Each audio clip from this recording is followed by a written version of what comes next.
우리 어떤 목표를 도전할 때 어렵게 생각하지 말자고요. 우리는 이미 목표를 이루기 위해 포기하는 것에 익숙합니다. 여태까지 늘상 잘해왔던 거잖아요. 우리가 언제부터 하고 싶은 거 다 하면서 살았습니까? 네, 안녕하세요. 돈벌레입니다. 2022년 새해가 밝았습니다. 여러분은 새해 이루고자 하는 목표가 있으신가요? 저는 올해 1억이라는 돈을 어떻게든 모아보고자 합니다. 남들이 안 된다, 어렵다 말하는 목표에 도전한다는 건 정말 멋있지 않습니까? 네, 올해도 역시 절약과 저축, 그리고 투자로 한 해를 보낼 계획입니다. 돈을 악착같이 모으기 위해서 구질구질하게 살아보려 합니다.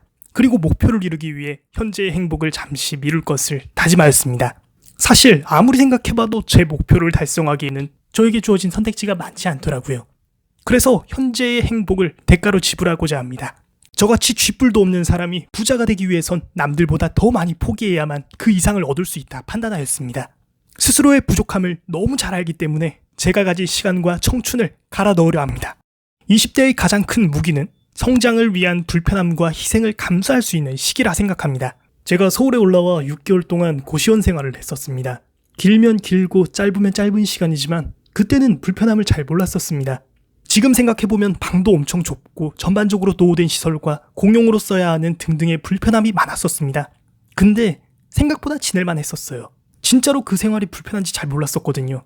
그리고 남들에게 고시원 산다고 말을 하면 그런데 어떻게 살아요? 진짜 힘들겠다 라고 네거티브하고 측은한 말들을 하는데 저는 오히려 괜찮았었습니다. 나이가 어릴수록 옥죄어오는 책임감이 상대적으로 덜하니 내 몸 하나만 건사하다면 악조건과 불편함을 이겨낼 수 있었습니다. 우리 어떤 목표를 도전할 때 어렵게 생각하지 말자고요. 우리는 이미 목표를 이루기 위해 포기하는 것에 익숙합니다. 여태까지 늘상 잘해왔던 거잖아요. 우리가 언제부터 하고 싶은 거 다 하면서 살았습니까? 생각해보세요. 고등학생 때부터 원하는 대학에 진학하기 위해 우리가 뭘 했죠? 하루 절반 이상을 학교에서 시간을 보냈었습니다. 죽어라 공부하는 게 당연한 분위기였고 대학 진학이 전부였던 시기였었습니다. 근데 정작 대학에 진학하니 어떻습니까? 뭐 달라졌나요? 취업에 대해 진지하게 고민해야 하는 시기가 오면 원하는 기업에 입사하기가 녹록치 않다라는 현실을 알게 되고 이력서 공백을 채우기 위해 또 죽어라 스펙 쌓아야만 했었습니다.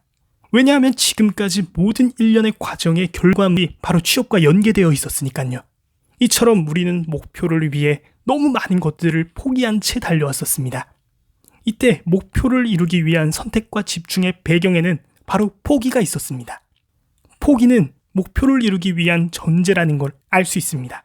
능력은 없고 자원도 부족하고 근데 부자는 되고 싶고 누릴 거 다 누리면서 부를 목표로 한다? 모순이라 생각합니다.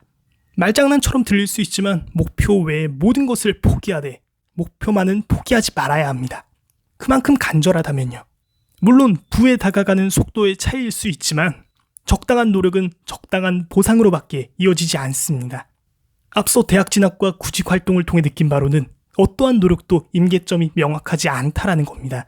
누구나 원하는 대학에 진학하고 원하는 기업에 입사하는 게 흔한 일은 아니니까요. 충분한 노력으로도 적당한 보상을 받지 못하는 게 현실입니다. 즉, 평범하게 노력해서는 임계점을 돌파할 수 없다라는 거죠. 그렇다면 임계점을 돌파하기 위해서는 어떻게 해야 할까요? 임계점을 돌파하기 위해서는 끈기가 필요합니다. 끈기란 임계점을 뚫는 과정을 지속 가능케 하는 힘입니다. 끈기는 억지로 막 한다고 해서 되는 게 아니더라고요. 진정으로 갈망하는 목표를 이루기 위한 내적 동기가 필요합니다.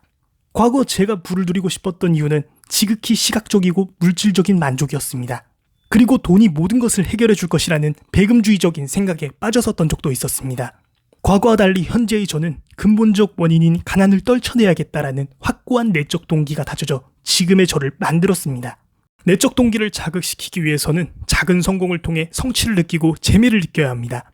저는 어느 순간부터 돈의 앞자리수가 달라질 때마다 엄청 재밌더라고요. 막 레벨업하는 느낌도 들고요. 또 무지출 하루를 보냈을 땐 괜히 막 뿌듯하고 그럽니다. 그리고 목표를 달성함으로써 제가 해냈다는 걸 자랑스럽게 증명하고 싶습니다. 예전에는 내가 왜 이 짓거리를 하고 있는지 라는 의문이 들 때도 있었고 심각하게 현타가 올 때도 있었습니다. 하지만 힘든 시간을 이겨내면서 결국 목표를 이루는 자연스러운 과정이라는 걸 알게 되었습니다. 우리에겐 잠깐 타고 재만남을 가벼운 동기보다는 오래 지속되고 꺼지지 않는 간절한 동기가 필요합니다. 목표의식이 뚜렷할수록 앞으로 맞닥뜨릴 장애물들을 이겨내고 목표에 도달하기까지의 우리의 등을 떠받쳐 줄 겁니다. 그리고 지쳤을 때는 목표를 상기시키는 역할을 해줄 겁니다. 지금까지 돈벌레였습니다. 영상 끝까지 봐주셔서 감사합니다.